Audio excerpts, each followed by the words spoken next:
Estrelas, satélites e planetas ajudaram o homem a traçar rotas e programar colheitas. Mas também ocultaram o mistério de saber se estamos sozinhos no universo. Movidos por essa pergunta, todos os dias milhares de recursos são empregados para a investigação espacial. Muitos acreditam que a resposta pode estar em nosso próprio planeta. Os campos de plantações podem ser a chave para compreender o que se esconde por trás das histórias de OVNIs. Nas idílicas paisagens rurais, estranhas aparições interrompem a paz dos moradores, causando assombro entre a comunidade científica e os investigadores do fenômeno OVNI.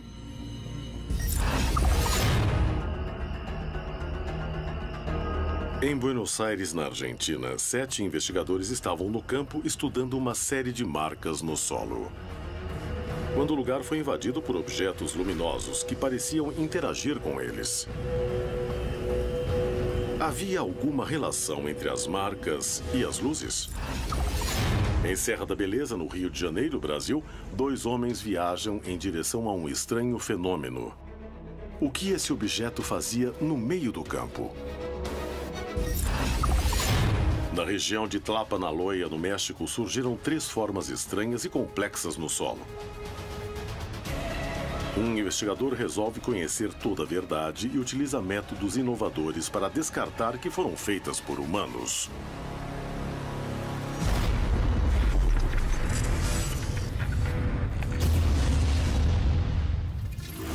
Contato extraterrestre. Hoje apresentamos OVNIs e sinais.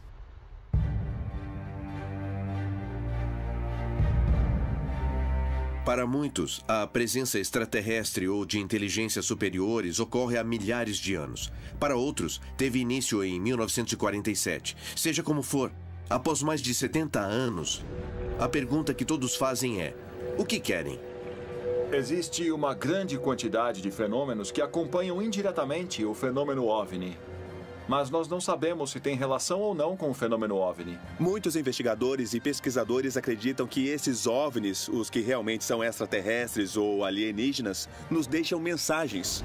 Uma das principais formas dessas mensagens são os círculos nas plantações. Com certeza, alguns círculos são falsos. Eu me pergunto por que escolheriam símbolos ininteligíveis. Afinal, podiam fazer uma ligação ou sei lá. A questão é o que são essas mensagens, o que significam?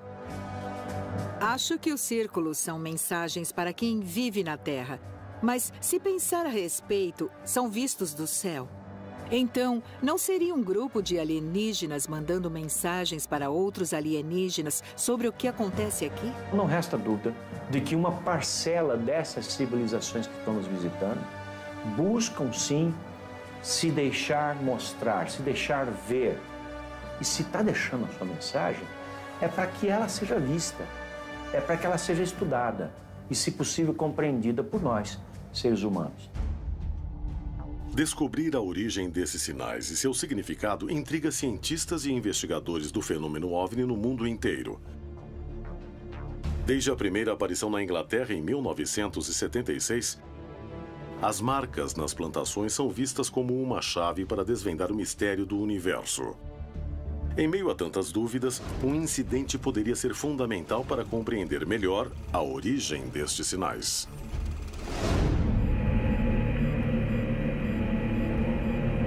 No dia 4 de março de 1986, 7 investigadores foram para a província de Buenos Aires, na Argentina, para estudar de perto uma série de fenômenos OVNI. A noite de vigília acabou sendo muito diferente do que tinham planejado. Em 4 de março de 86, foi mais um de tantos dias que íamos investigar no campo para ver alguma coisa.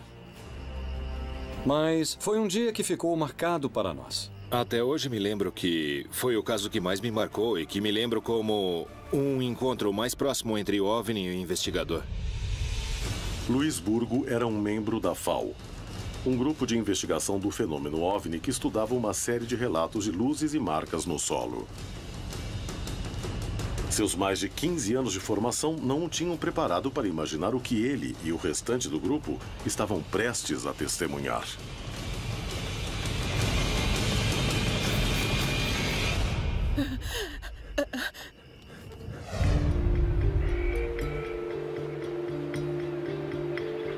Em 1985, investigávamos uma série de aparições nessa área. E geralmente fazíamos as vigílias de OVNIs, os trabalhos noturnos de investigação de campo, na região do balneário de Atalaia. O pessoal de lá via luzes e começamos a investigar as plantações de Atalaia. Até que apareceram 150 marcas. Era praticamente um santuário de OVNIs.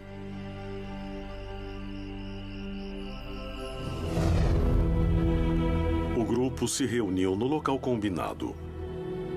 No começo da estrada que chegava à plantação, onde haviam encontrado marcas no solo, cuja origem buscavam determinar. Nos reunimos, como sempre fazíamos, quando íamos até Atalaia para ver alguma coisa. Todos afirmavam ver OVNIs em Atalaia naquela época. Claro que isso também era sustentado pela imprensa. Era só abrir o jornal ou ver os noticiários na televisão e todos falavam do caso Atalaia. Então, nós éramos os únicos que ainda não tínhamos visto alguma coisa. O caminho era longo e os carros avançavam com dificuldade. Mas eles não desistiram. Estavam decididos a ver algo, mesmo que isso os lançasse na experiência mais angustiante de suas vidas.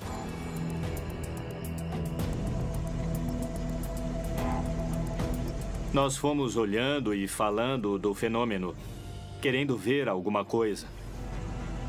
Estávamos conversando normalmente, sem imaginar o que iria acontecer.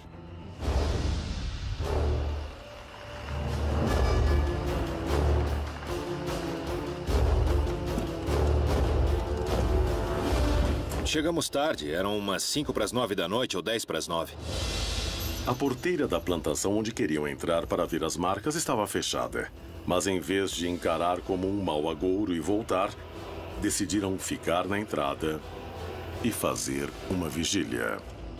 Conhecíamos muito bem aquele local como a palma da nossa mão. Tínhamos passado meses por lá e sabíamos como era para ver tudo muito bem. O grupo se distraiu observando as marcas do lugar. Mas já havia sinais claros de que alguma coisa ia acontecer.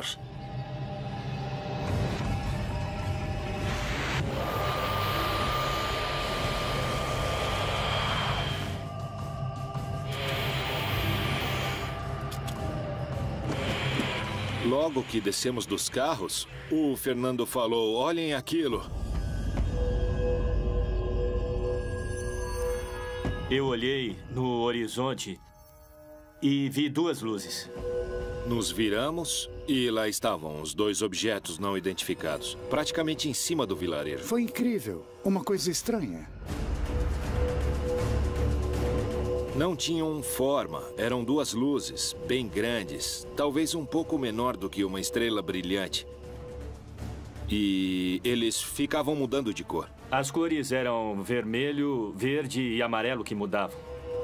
E o mais estranho foi que vinham do rio. E quando falamos para todos olharem, na mesma hora eles ficaram parados. Daí começaram a se movimentar juntos e girar entre si. Ficavam se cruzando. Às vezes parecia que era uma só, porque ficavam uma atrás da outra, como se brincassem.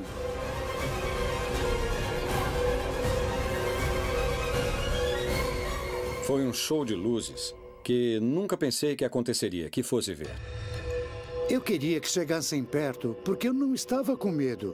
Então teve uma hora que eu falei para mim mesmo: nunca pensei que ia ver isso.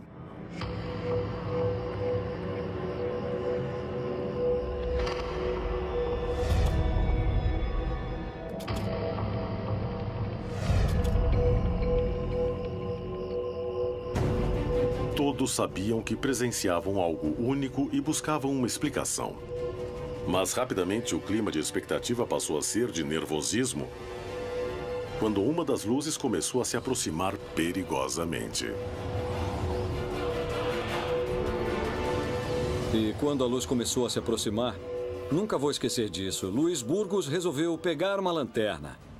Começou a se aproximar da gente. E nós tínhamos uma lanterna, então cada um ia ligar a sua e ia sair correndo, porque a luz ia descer e nos matar. E aí, falou. Espero que alguém fique para contar. Olha, se acontecer alguma coisa, é só ligar a lanterna, tá? Acho que isso assustou todos nós, porque ele supostamente era o mais preparado. A mudança de comportamento das luzes os aterrorizou. Um por um, perceberam que testemunhavam algo desconhecido. Poucos minutos depois, a luz retrocedeu e voltou à posição original. Eu tive a sensação de que quem estivesse dentro daqueles aparatos tinha nos detectado. Então, para mim, foi uma espécie de contato a nível visual. Nós os vimos e eles nos viram.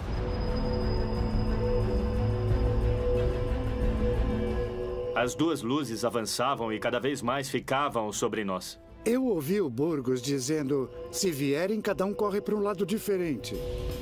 Sem saber da origem e das intenções das luzes, uma pessoa do grupo decidiu ligar o carro em que haviam chegado.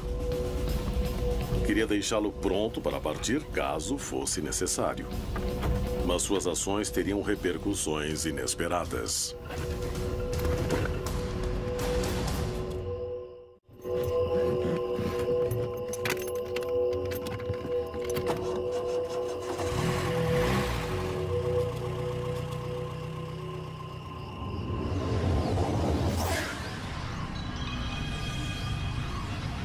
Vai logo, apaga o farol, Era apaga! como se os dois objetos quisessem nos assustar, nos fazer fugir dali. Como se tivessem a necessidade de descer naquele lugar onde havia as 150 marcas que tínhamos observado e estivéssemos atrapalhando, como se dissessem, pessoal, saiam daí porque temos que estacionar. Ficaram em cima de nós. E atrás tinha umas 150 marcas. Burgos disse, olha, se eles querem descer, eu não acho que vão se importar se estamos aqui ou se tem vacas. Eles vão descer e pronto. Depois de vários minutos, quando parecia que as luzes iam aterrissar em frente a seus olhos, de repente começaram a subir, se distanciando do lugar. Alguns acharam que o pior já tinha passado, mas estavam apenas começando a vivenciar algo ainda mais misterioso. Eu continuei olhando as duas esferas menores. E aquelas duas esferas que estavam brincando começaram a subir e sumiram.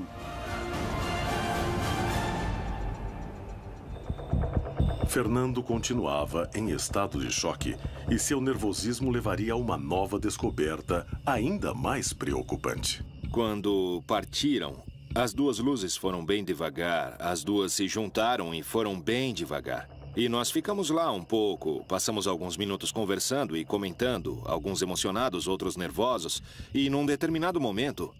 Meu filho gritou, olha aquilo lá. Os investigadores se tornaram protagonistas do caso mais espetacular que já tinham conhecido.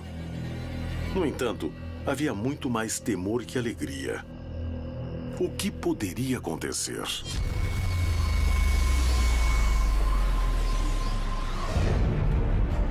As histórias que envolvem supostos sinais se repetem por toda a região. Mas poucos casos despertam tanta curiosidade e fascinação como as marcas que aparecem da noite para o dia nas plantações.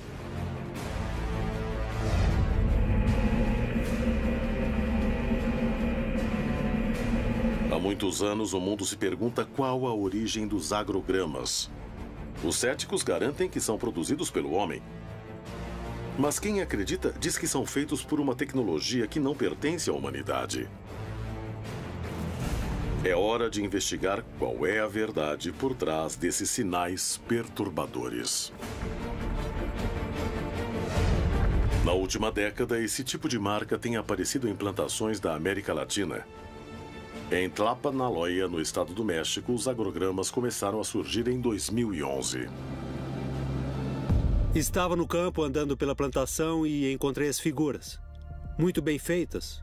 E não havia pegadas. Tinha aparecido um círculo na plantação de aveia. E daí eu pensei, quem é que veio até aqui para estragar a minha plantação? A aveia estava dobrada, mas não estava quebrada.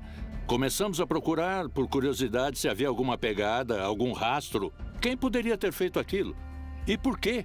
Mas no final não encontramos nada.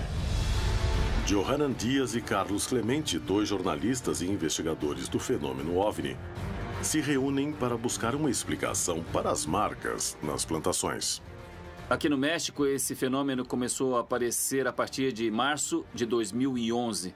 E no começo, estas formações eram simplesmente círculos. E logo chamou muito a atenção porque era um fenômeno apenas observado na Europa.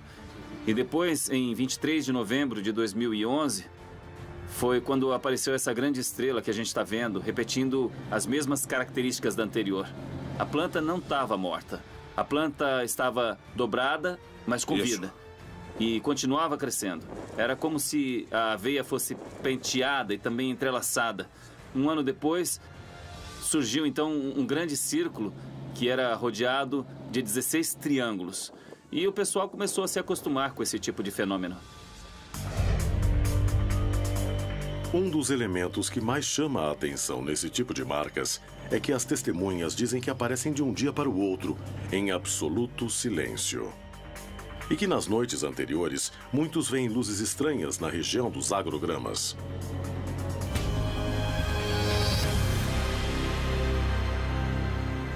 Johanan decide que é o momento de conseguir algumas provas e tentará fazer o mesmo tipo de marcas. Para isso, vai a uma plantação de aveia perto da cidade do México, onde 2 investigadores deverão produzir as marcas em apenas uma noite. Esta prova permitirá estabelecer até que ponto a mão do homem pode ser responsável por estes sinais.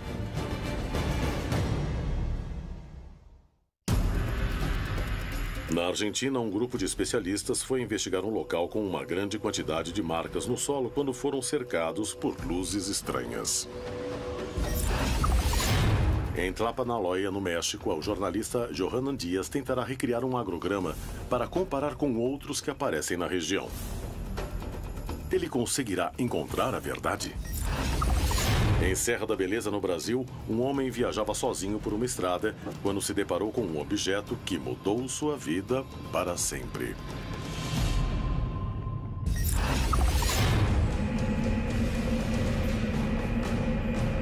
No dia 4 de março de 1986, 7 investigadores do fenômeno OVNI realizavam uma vigília ao lado de uma plantação onde tinham encontrado mais de 150 marcas no solo, que atribuíram a objetos voadores não identificados.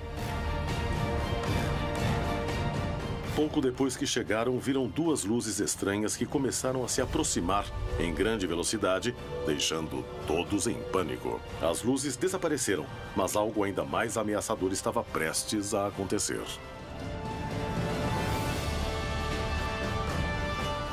E apareceu uma luz forte. Ela era 10 vezes maior que as outras 2 luzes. Chamou muita atenção porque não subia nem descia, acendeu no mesmo lugar. Estava parada e acendeu uma luz, do tamanho de uma lua cheia.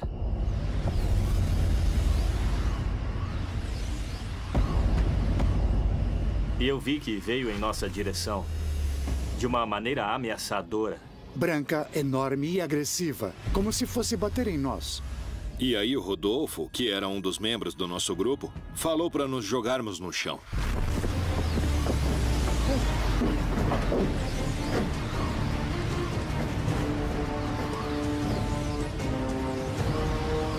Veio com tudo na nossa direção. Ia pegar todo mundo. Não tinha saída. Todo mundo foi para debaixo dos carros e eu não. Eu queria que chegasse perto. Achei que fosse nos queimar. Me joguei no chão apavorado, achando que íamos desaparecer.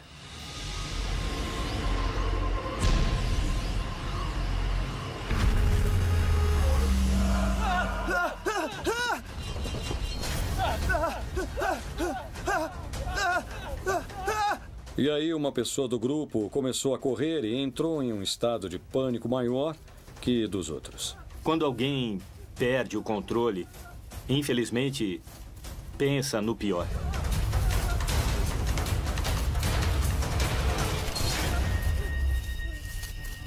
Enquanto Ana tentava acalmar Fernando, Avelino tentava tirar uma foto do que via. Era a foto mais difícil de sua vida. Foquei a câmera e quando ia apertar o botão, apagou. Eu ouvi Burgos falando, isso fez a luz apagar. E era verdade. Foram menos de 5 minutos. E o fenômeno chegou ao fim. A primeira coisa que Burgos falou foi, você perdeu a foto. E o que é que eu podia fazer? Não deu tempo. Não deu tempo. E apagou. Assim como apareceu, se apagou. Depois que a luz desapareceu, o grupo se reuniu novamente. Tentavam entender o que tinha acontecido. Chegamos à conclusão de que, quando chegamos lá naquela noite, o objeto já devia estar ali. Vai saber há quanto tempo. Quero dizer, não desceu nem subiu, ele apareceu e acendeu. A luz havia desaparecido, mas pensaram na hipótese do objeto estar camuflado. E Avelino tirou uma foto, mesmo sem ver nada no céu. Quando revelei as fotos, no lugar da luz, apareceu uma esfera escura, que estava lá, mas ninguém viu. Isso nos deu a ideia de que, quando apagou a luz, o objeto se aproximou do grupo. Então nós ficamos a uma distância muito pequena, porque seria impossível ter captado o objeto, ainda mais com a escuridão da noite. Eu senti um medo do desconhecido. Achava que estava preparado, buscava isso. Mas quando apareceu, na verdade, eu não estava preparado. Depois dessa experiência, eu sempre olho para cima. Você começa a considerar algumas coisas depois. Se estavam tripulados, se havia alguém, por que veio para cima de nós? Um monte de perguntas que, depois, com o tempo, ficam na sua cabeça até o dia em que você morrer. A noite de 4 de março de 1986 ainda guarda mistérios que os investigadores não puderam resolver. Os acontecimentos dessa noite provam que estamos diante da presença de seres de outros planetas ou se trata de eventos explicáveis. Havia uma relação entre as quase 200 marcas que apareceram no solo e as luzes que apareceram naquela noite? O caso que ocorreu em Atalaia não é o único da região em que testemunhas encontraram marcas estranhas na Terra. O fenômeno dos agrogramas apareceu na Inglaterra em 1976. Desde então, essas estranhas marcas despertam o fascínio da população e intrigam a comunidade científica, que ainda discute quem as fez, com que finalidade, qual o significado. Poderiam ser produzidas figuras geométricas que nós, a distribuição espacial das figuras, seja qual forem os signos que retratam o significado deles. Quem os faz tem uma mentalidade e uma cosmovisão muito parecida com a nossa. Até onde é possível serem feitas pelo homem? Seriam algum tipo de mensagem? Eu não sei se há uma mensagem para a raça humana de extraterrestres. Eles são provocados por uma inteligência. Essa inteligência está deixando ali a sua marca, a sua pegada, o seu sinal. Será que alguma dessas civilizações quer se comunicar com a gente? Esses fenômenos estranhos começaram a se apresentar na América Latina. E assim como na Europa, aparecem de uma noite para outra. E as testemunhas nunca veem nada fora do comum, além das marcas. Além do significado dos desenhos, os investigadores se perguntam: quem será o responsável? Johanan Dias, jornalista e investigador do fenômeno OVNI, tenta recriar um agrograma.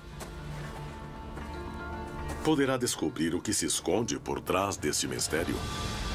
Cosme, tudo bem? Prazer te encontrar. O prazer é meu. Obrigado. José Luiz, como está? É um prazer. Nos encontramos de novo. Perfeito.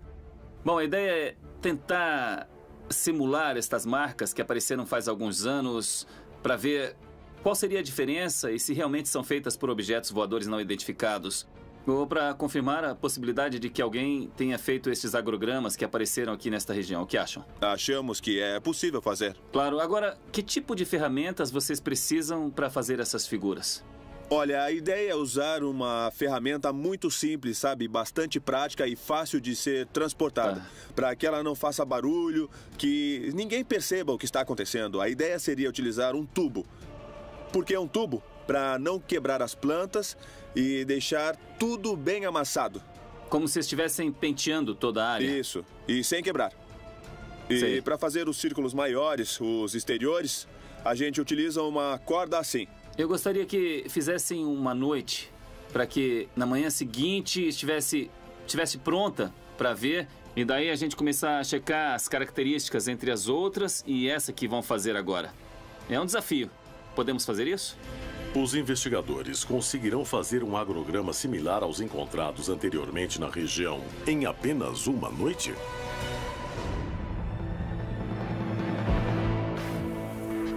Os dois investigadores trabalham durante a noite. A regularidade do terreno semeado facilita um pouco a tarefa. No entanto, a falta de luz e ferramentas que fazem barulho são uma limitação que os prejudica.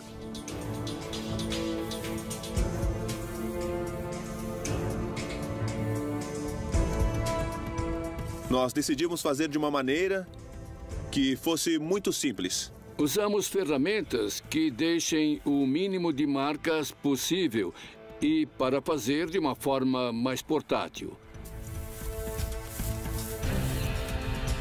Eu acho que nós vamos ter êxito. E no final, as figuras que nós fizemos se assemelham muito com outras figuras. Após uma noite de trabalho, os especialistas deixaram as marcas prontas para analisá-las na manhã seguinte. Conseguiram descobrir o mistério por trás dos agrogramas? Será que existem mesmo sinais que confirmem que somos visitados por seres de outros mundos?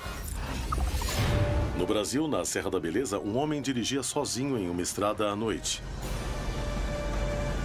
Uma luz potente foi uma das maiores surpresas de sua vida. Há alguns anos, começaram a aparecer agrogramas na América Latina. E o México é um dos países onde mais foram encontrados.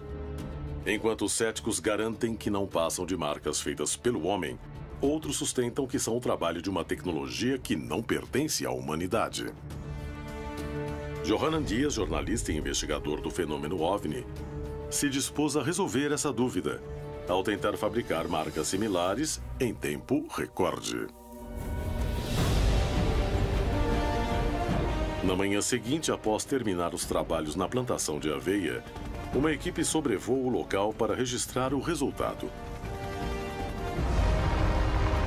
Johanan chega ao lugar acompanhado das testemunhas que viram as marcas originais.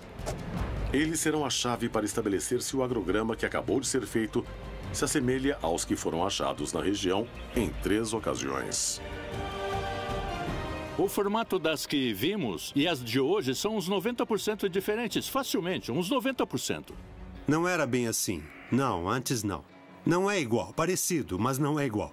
Não parece com o jeito que estava quando encontramos, sem deixar marcas. E aqui tem marcas e também estão quebradas. Não sabemos quem fez, por que fez e continuamos na mesma. As testemunhas acreditam que as marcas não se parecem. As plantas não estão dobradas, mas sim quebradas. Essa opinião é muito valiosa para a investigação de Dias. Johanan Dias encontra o jornalista e investigador Carlos Clemente para analisar as imagens aéreas do agrograma. E chegam a conclusões reveladoras. Parece perfeito. Quer dizer, não tem nenhuma... não tem nenhuma diferença com os que apareceram antes na região. Na verdade, não há nenhuma diferença, porque de cima parecem praticamente iguais, né? Iguais, sim. Inclusive com muita simetria, não estão mal feitos. Isso vendo de cima. Mas quando eu fui ver de perto, não tem nada a ver. Tudo que foi amassado quebrou? Sim. Tudo? Tudo. Então a gente viu que as plantas quebraram. Também vimos marcas no terreno. E são figuras muito simples. É um círculo, ou seja, tem um centro e o círculo sai do centro, nada mais que isso. E outra coisa que as testemunhas disseram foi que em algumas das fotografias que fizeram, apareceram algumas esferas. E isso chamou muita atenção, porque a gente tinha as figuras, mas como fazer as esferas? O outro foi mais elaborado, não acha? Ele foi feito com as plantas entrelaçadas. Como fazer as plantas ficarem algumas para a esquerda e outras para a direita, mas sem se entrelaçarem. Isso não é uma coisa possível. Mas eu acho que este desafio funcionou muito porque a gente conheceu mais sobre os agrogramas que realmente apareceram e os agrogramas que não tem nada a ver com esses objetos voadores. Agora tem um parâmetro para saber quando é feito por pessoas e quando não tem uma explicação, não é? Exatamente. Eu acho que deu muito certo e isso vai ajudar bastante. Johanan Dias conseguiu provar que a mão do homem é capaz de fazer este tipo de agrograma em pouco tempo e sem chamar muita atenção dos vizinhos. No entanto, a vegetação não ficou igual à dos outros encontrados na região. E não puderam evitar as marcas. Além disso, muitos agrogramas originais retratavam formas mais complexas. Eram maiores e vinham acompanhados pela presença de OVNIs nas noites prévias e de luzes raras dentro das marcas. Estamos diante da presença de verdadeiros sinais deixados por seres de outros planetas? Ou se tratam de desenhos produzidos pelo homem? As plantações da América Latina são um cenário de estranhas situações que quebram a calma dessas regiões pouco habitadas. O que há por trás dessas manifestações? A resposta poderia estar nos milhares de testemunhos dos moradores da região.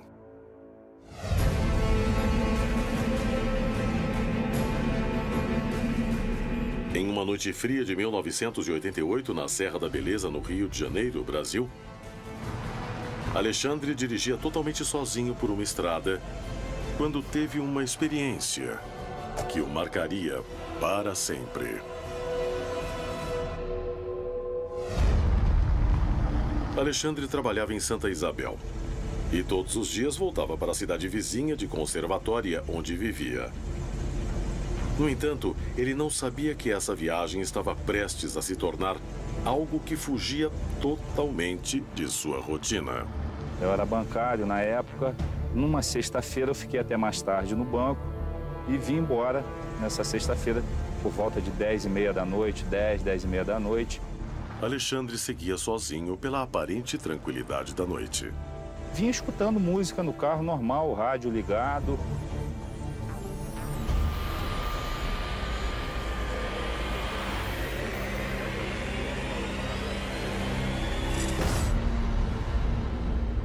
Vindo na estrada, eu notei no alto da serra aquela luz por detrás da montanha. É a Serra do Cavalo Russo, uma montanha de pedra e que essa montanha parecia ser a lua por detrás da montanha. A lua surgindo, né? Em vez de parar o carro, Alexandre abandonou o bom senso e começou a avançar até ficar frente a frente com a luz estranha.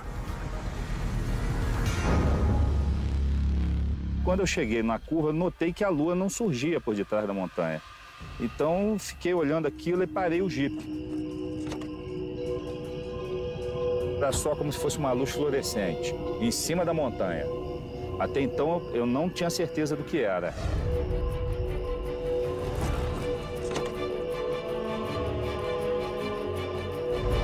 Mas quando eu coloquei o binóculo, eu fiquei com medo. Mas ao mesmo tempo que eu fiquei com medo, me deu assim uma vontade de ficar olhando aquilo e ao mesmo tempo com medo de querer voltar para Santa Isabel. Alexandre não sabia o que fazer.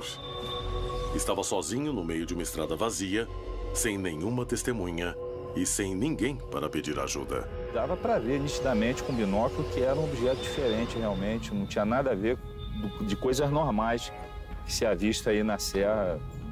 Era realmente totalmente diferente do que eu já vi em toda a minha vida. Era um prato de cabeça para baixo, ao contrário, e cheio de luzes em volta. Eu botava o binóculo e via essa luz girando em volta do prato. Aí realmente eu senti medo.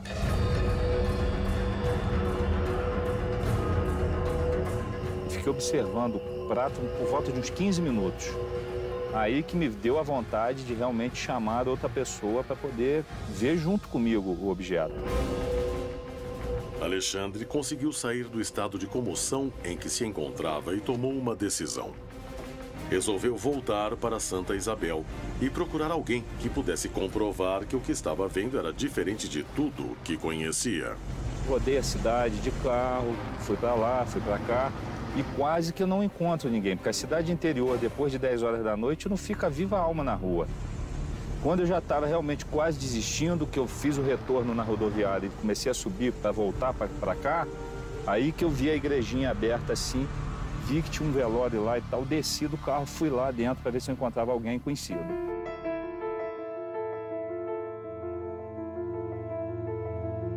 Era um velório de uma senhora que tinha falecido em Santa Isabel, devia ter umas 8 ou 9 pessoas.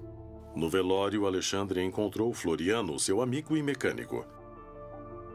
Sem hesitar, foi até ele para conversar sobre o que havia acontecido. Ninguém percebeu como eu falei com o Floriano. Eu não cheguei gritando dentro do velório, não cheguei gesticulando, falando, eu vi a luz, para não assustar as outras pessoas, né? Porque ninguém falou, vamos lá ver o disco voador. Finalmente, Alexandre tinha encontrado alguém conhecido, mas não sabia se Floriano ia querer acompanhá-lo.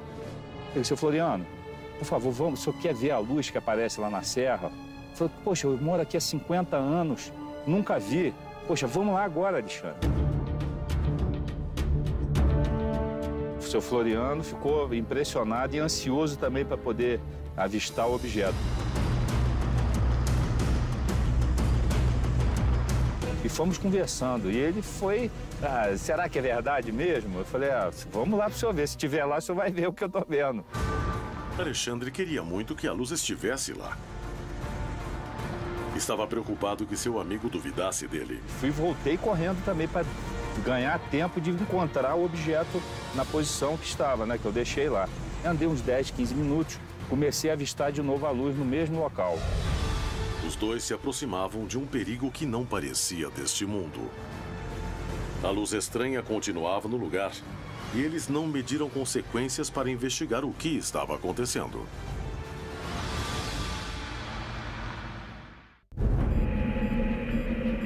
Alexandre dirigia sozinho por uma estrada vazia. Assim que viu algo que descreveu como um prato voador, decidiu voltar à cidade para procurar alguém para acompanhá-lo. Percorreu Santa Isabel inteira e encontrou Floriano, seu mecânico e amigo, que estava em um velório. Ele decidiu acompanhá-lo até o local da aparição, mas eles não esperavam o que estava por vir.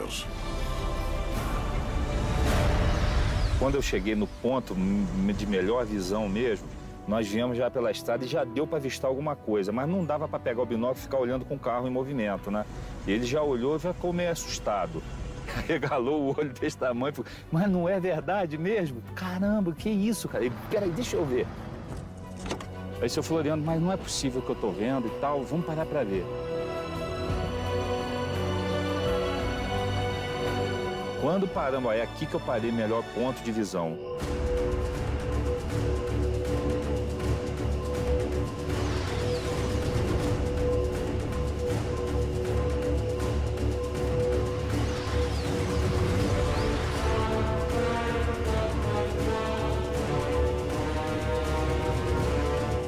Ele olhou, botou o binóculo, ficou impressionado. Ficamos uns 15 a 20 minutos vendo essa luz lá.